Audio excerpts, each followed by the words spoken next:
இந்த அலங்கார காட்சிக்கு பின்னாடி இருக்கக்கூடிய விஷயங்கள் என்னென்ன அப்படின்னு பார்த்தீங்கன்னாக்கா, சந்திர பகவான் வந்து விநாயகர்கிட்டேருந்து சாபம் பெற்றதாக.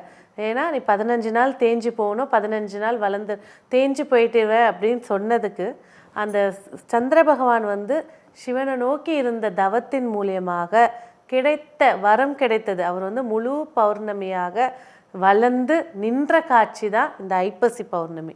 இதே கொஞ்சம் சயின்ஸாக போனீங்கன்னு வச்சுக்கோங்களேன், 12 பௌர்ணமியில் இந்த ஐப்பசி மாத பௌர்ணமி மட்டும்தான் நிலா வந்து சந்திரன் வந்து பூமிக்கு ரொம்ப கிட்ட வரதாக ஒரு பாயிண்ட் சொல்லியிருக்காங்க.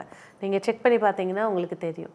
எப்போதும் இல்லாத அளவுக்கு மிக பெரிதாக ரொம்ப பிரகாசமான நாளாக ஐப்பசி பௌர்ணமியை எல்லா இதுலேயும் குறிப்பிட்டிருக்காங்க.